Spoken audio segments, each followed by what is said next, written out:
Gente, olha só. Você tem poder. Quem está comigo aqui?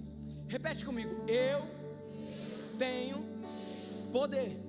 Mais uma vez para pegar no sangue. Eu tenho poder. Como assim, pastor? Olha que interessante a história de Daniel. Daniel, um homem que ele se destacava naquilo que fazia.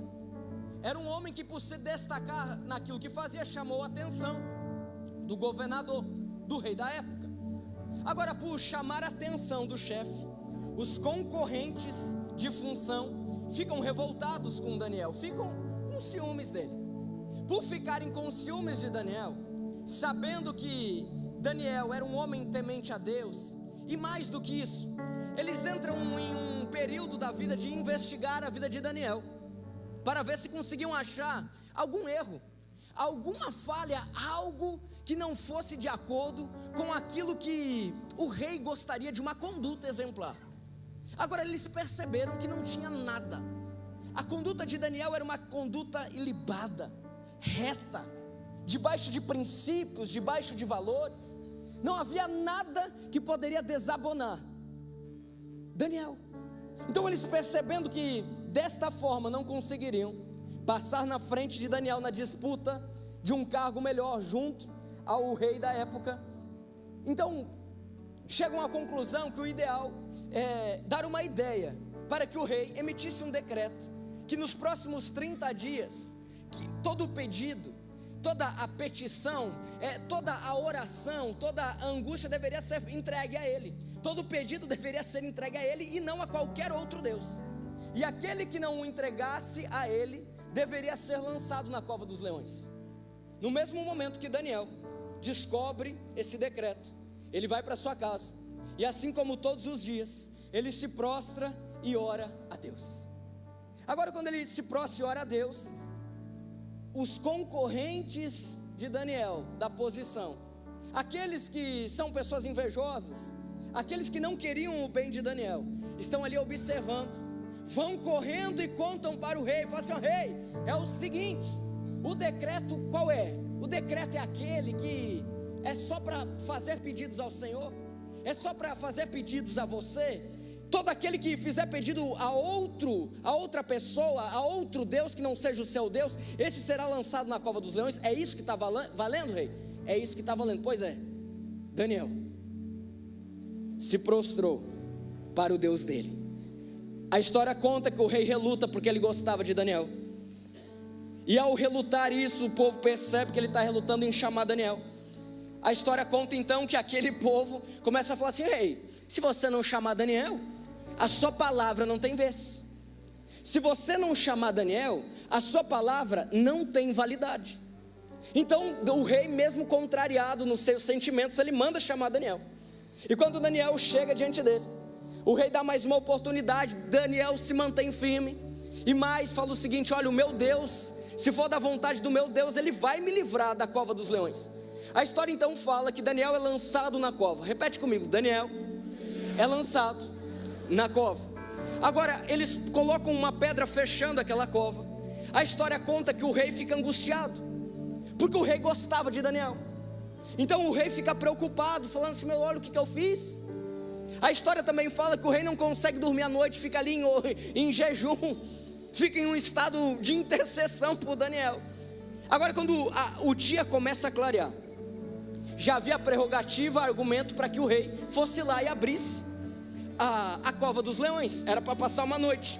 Então quando ele vai lá à noite, logo pela manhã, e abre a cova, quando ele abre a porta, Daniel, percebendo que era o rei que estava abrindo, ele fala assim: ó rei, o meu Deus fechou a boca dos leões. Olha só, a Bíblia também fala em Daniel, logo no início do livro, a história de 3 jovens. Repete comigo: 3 jovens, Sadraque, Mesaque e Abednego. Da mesma forma com que Daniel, havia um decreto, e agora o rei Nabucodonosor havia feito uma estátua com 27 metros de altura, e emite um decreto que todo aquele que não se dobrasse quando a trombeta tocasse, esse deveria ser lançado na fornalha de fogo ardente. Agora a história também fala que existiam 3 jovens, Sadraque, Mesaque e Abidnego, que ao tocar a trombeta, não se prostraram. O rei agora manda chamar aqueles jovens. Quando eles estão diante do rei, o rei dá mais uma oportunidade. Fala assim: ó, piazada, fosse uma linguagem chapecoense, né? Ô guri, ô turma, vai tocar de novo, vou dar chance. Se tocar, vocês se prostrarem, vida que segue. Agora, se tocar, vocês não se prostrarem, eu tenho que efetuar o decreto, as sanções do decreto. Então a história fala que aqueles jovens olham para o rei e falam o seguinte: olha, o nosso Deus nos livrará.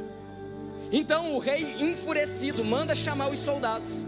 A história fala que eles colocam mais lenha, intensificam o fogo na fornalha. É tanto fogo, está tão quente aquela fornalha, que a história conta que os homens, quando estão prestes a lançar Sadraque, Mesaque e Abidnego, acabam morrendo de tanto calor que é.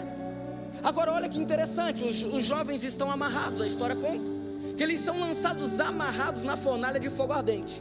Acontece que na viração do dia, repete comigo, na viração do dia, o rei vai até a fornalha. E quando ele vai até a fornalha, ele percebe que tem algo diferente ali.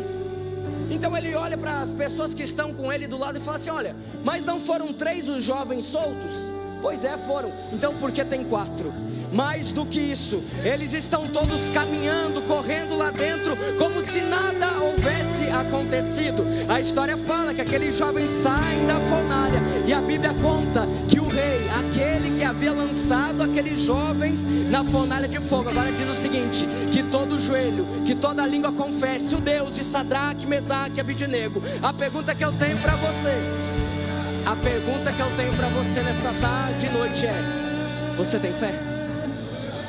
Você tem fé? Você tem fé para crer no milagre? Você tem fé para crer no sobrenatural? Mais do que isso, a história conta que aqueles jovens, eles saem daquele ambiente de desvantagem sem ao menos ter cheiro de fumaça. Você pode estar passando pela fornalha, mas você vai passar por ela sem sequelas. Você pode estar passando pelo ambiente de desvantagem, mas para aquele que tem fé, passa do ambiente de desvantagens sem sequelas. Sabe por quê? Porque você não tem sequelas, você tem testemunho. Você tem testemunho. Quantos aqui tem fé? Deus tem algo poderoso para mim e para você nessa tarde. Olha para essa pessoa que está do seu lado e fala assim: ó, prepare-se, porque Deus tem algo para você. A Bíblia também fala que Elias, ele era sujeito às mesmas provações que nós. O que isso quer dizer, pastor? Quer dizer que é ser humano como nós. Quer dizer que tinha vontade de pecar assim como eu e você temos. Quer dizer que era imperfeito assim como eu e você somos. Quem aqui é imperfeito? Eu sou imperfeito, vou levantar aqui. Somos imperfeitos, falhos. A Bíblia fala que Elias era sujeito às mesmas provações que eu e você. Quantos aqui passam por prova? Por aflições ao longo do seu dia, dificuldades ao longo do seu ano. Sujeito, Elias. Agora veja só, Elias, esse mesmo homem, que o versículo começa enfatizando que é sujeito a provas assim como eu e você. O versículo termina dizendo que este homem, sujeito a provas, sujeito a provações, sujeito a altos e baixos, ele um dia resolveu orar e a água, o céu parou de lançar água, ou seja, parou de chover durante 3 anos e 6 meses. O que isso quer dizer, pastor? Que há poder quando você resolve ter fé e orar. Esse mesmo Elias, a Bíblia fala que passado 3 anos e 6 meses ele resolveu orar, e então a água começou a descer. Quantos aqui têm fé para viver coisas extraordinárias da parte do Senhor na sua vida? Quantos aqui creem que há poder na oração? Você crê que há poder na oração? Você crê que há poder em você falar com Deus? Você crê que há poder na fé? Você crê que os céus, os anjos estão aguardando comandos da sua parte, para que então intervenham em prol de algo que você tem apresentado diante do Senhor? Que a partir de hoje você possa subir o nível da sua fé. Porque não se trata de ser perfeito, se trata de ser totalmente dependente de um Deus que é todo perfeito. Amém?